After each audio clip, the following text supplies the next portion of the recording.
E aí, a gente vai entrar em uma discussão agora sobre como o lobo foi visto pelas sociedades humanas ao longo do tempo. E a gente vai ver que, infelizmente, essa nobreza, esse carinho que o lobo tem pela família, a cooperação, o cuidado com os mais velhos e com os mais novos, ele aparece em algumas mitologias, principalmente mitologias norte-americanas, dos indígenas norte-americanos, e de algumas sociedades antigas da Europa, como, por exemplo, os celtas e etc.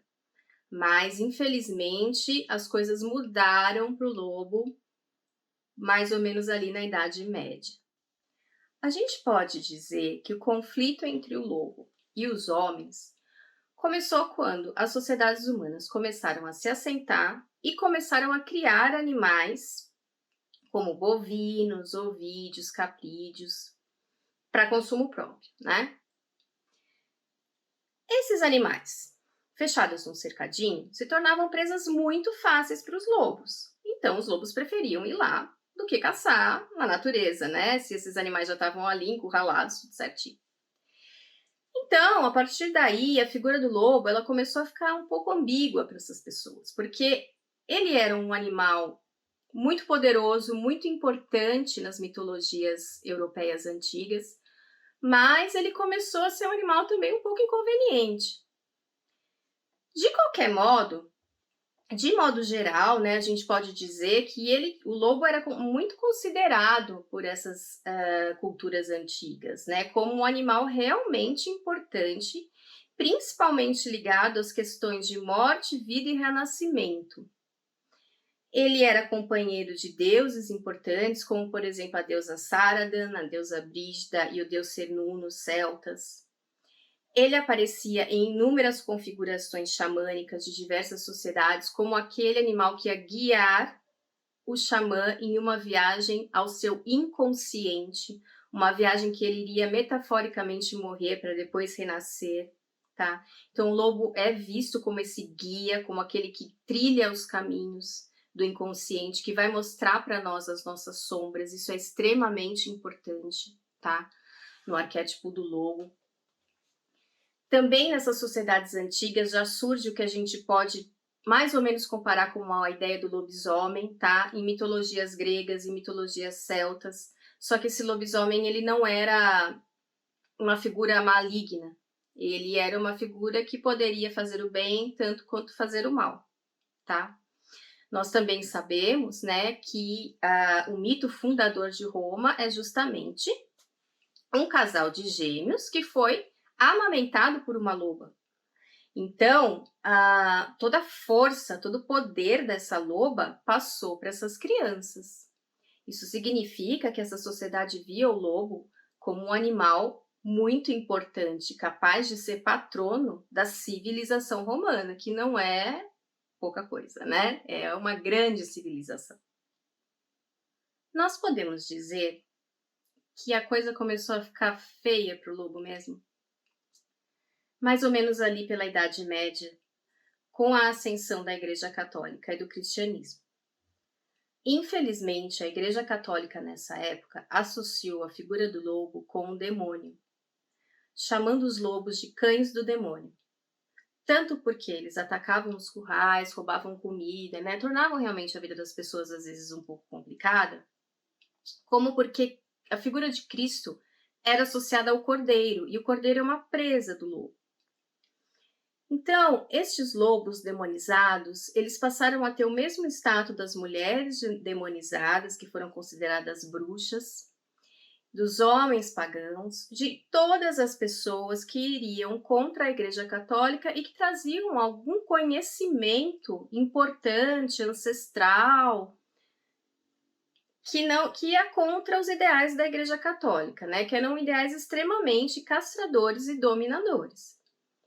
O lobo é um animal selvagem por excelência, né? Inclusive, ele caça a maioria dos animais ali, ele não tem predadores. O predador do lobo ou é o próprio homem, ou ele vai morrer, não por causa de predação, mas porque ele está brigando com outro grupo de lobos, né?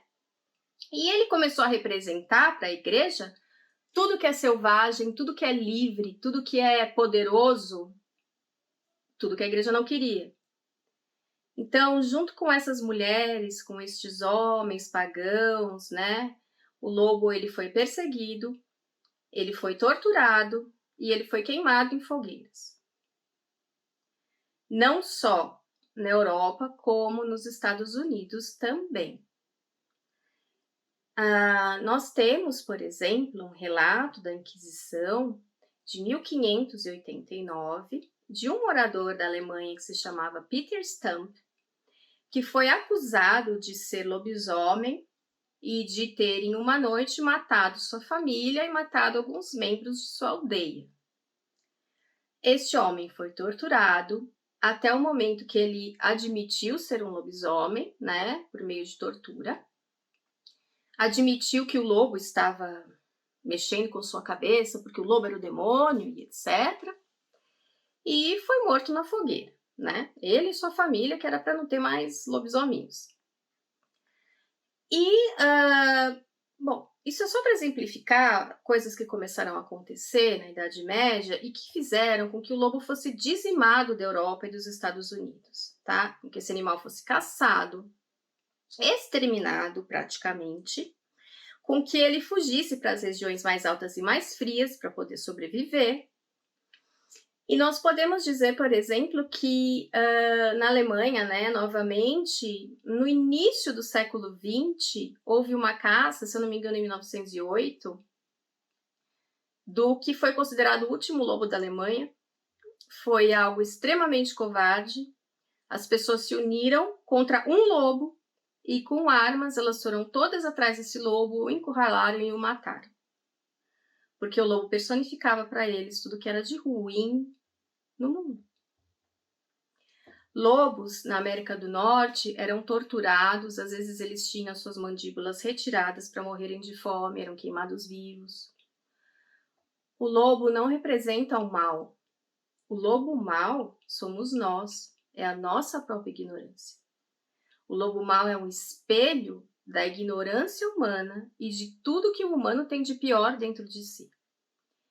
E um animal que é extremamente dócil com a família, que cuida da família, que é fiel à sua parceira, que cuida dos seus anciãos, que coopera, né, entre si.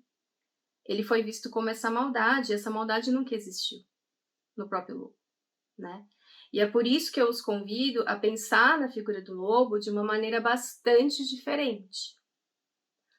Ainda bem que as sociedades, né, norte-americanas nativas, né, que não foram também extintas, porque eles também, né, passaram, infelizmente, por um processo de perseguição e que ainda estão vivas e mantêm suas tradições, elas tomaram a frente em diversos processos de salvamento desses lobos, porque, como eu falei para vocês, os lobos praticamente foram extintos da Europa e praticamente foram extintos dos Estados Unidos. E aí, movimentos de conservação ambiental que começaram a nascer, né, no final do século XX e no século XXI, começaram a procurar esses lobos nos locais mais longínquos que eles estavam e fazer vários programas de reprodução e de reintrodução desses lobos nos locais originais, né? O que ainda bem deu muito certo, porque hoje no centro da Europa já existem alcateias de lobos, né? O que é ótimo, eles estão voltando. E, como eu disse, estas sociedades norte-americanas que ainda sobrevivem, elas participaram ativamente de muito desses movimentos, né? Lá na Califórnia, por exemplo, no Parque Yellowstone, onde hoje nós temos algumas alcateias importantes, né? Que foram reintroduzidas lá e que trouxeram um grande reequilíbrio para a região. Esses indígenas, eles estiveram presentes em várias discussões, né? Públicas e disseram que o lobo era sagrado para eles. Que o lobo não tinha nada de demônio, que o lobo era essa figura que guiava os xamãs, que o lobo era uma figura ancestral e que o lobo era irmão deles. O indígena norte-americano, em diversas sociedades, considera o lobo como irmão. E que matar um lobo é a mesma coisa que matar um ser humano. Por quê? Porque o lobo ele tem muito em comum com o ser humano. É com o lobo, eles dizem, que a gente aprende a cooperar. É com o lobo, eles dizem, que a gente aprende a respeitar a sabedoria dos mais velhos. É com o lobo que a gente aprende a cuidar da família. Então, fica aqui uma mensagem de esperança para que o lobo repopule mais ainda as áreas nas quais ele foi injustamente massacrado, né? Fica aqui a nossa relação da liberdade do lobo com a nossa própria liberdade humana, né? Principalmente as mulheres que foram queimadas na fogueira. E por isso, muitas vezes, nós vemos imagens de bruxas com lobos ao lado, né? A própria deusa Hecate, que é uma deusa ligada à bruxaria, ela é sempre representada com lobos ao seu lado, né? Isso é uma coisa para a gente pensar na nossa alma selvagem, né?